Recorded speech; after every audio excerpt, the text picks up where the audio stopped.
Watched a video where a girl said she spent $2,000 on physical therapy to learn how to properly engage her core. And in the comments, everyone was like, how'd you do it? How'd you do it?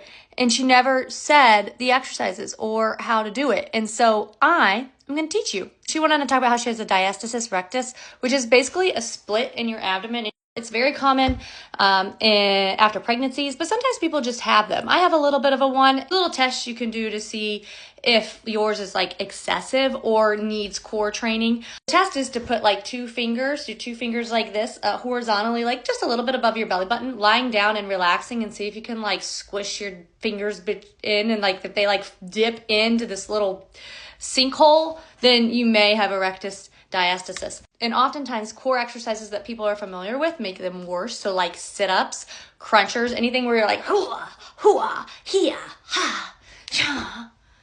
And you'll know you're making it worse if when you do the exercise, you get what's called abdominal coning or doming. So they'll crunch, and then instead of seeing like a six-pack, they'll get like a little dome situation. And you're basically like splitting the rectus more and then pushing out the stuff that's underneath it.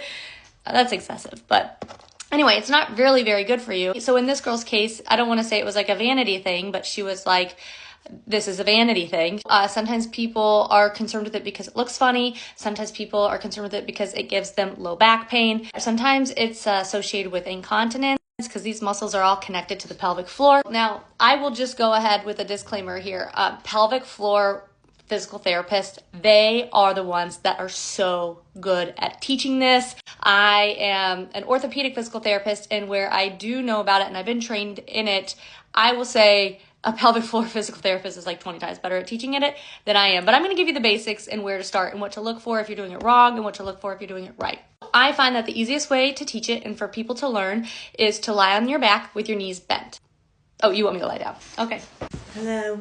If you're doing it wrong, what will happen is if you were to tighten or crunch up or just like tighten too much, you'll get like a bulge. Like it'll be like bloop and pop out, okay? We just lie flat and our pelvis will not change position. So you won't see movement here. And when you breathe in, you're gonna breathe in through your nose and you're gonna feel your belly rise, okay? Then when you breathe out like you're blowing candles out on a cake. And when you do that, you should feel like your lower abdominal, like kind of the area around your belly button and below, kind of just like harden and flatten, but you shouldn't get any doming and you shouldn't get any like sucking in. Sometimes when people do this, their rib cage expands and they suck, and then like you could physically stick your fingers underneath their rib cage. You don't want any of that. It's just like a flat spine. And on our belly, breathe in, breathe out. Tighten up here. And also think about like lifting your pelvic floor at the same time. So like if you were going to stop the stream of urine midstream, which like, okay, sure. But like, that's the best explanation I have for you. You're going to tighten up those muscles and you feel your pelvic floor kind of like lift up. Okay. That's all it is. That's all the exercise is. So I'm not moving my pelvis. I'm just tightening. But then you want to learn how to do that without holding your breath, because a lot of people will be like, I've got it, and their face turns red. I'm like, you need to be able to breathe without losing it, okay? This is the beginner exercise for contracting and tightening in on that transverse abdominis to decrease a diastasis recti. If you find that you're trying this and you're struggling and it pops out, give it like 50% effort. Everyone always puts like way too much effort into it and then it's push.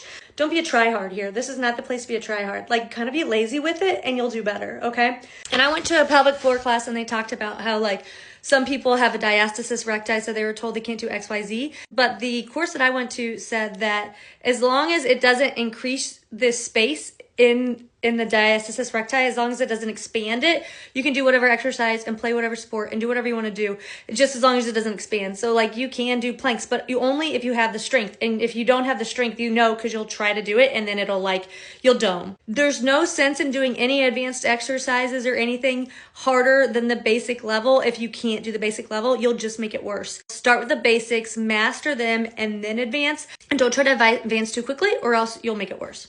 And then you'll have abs of steel.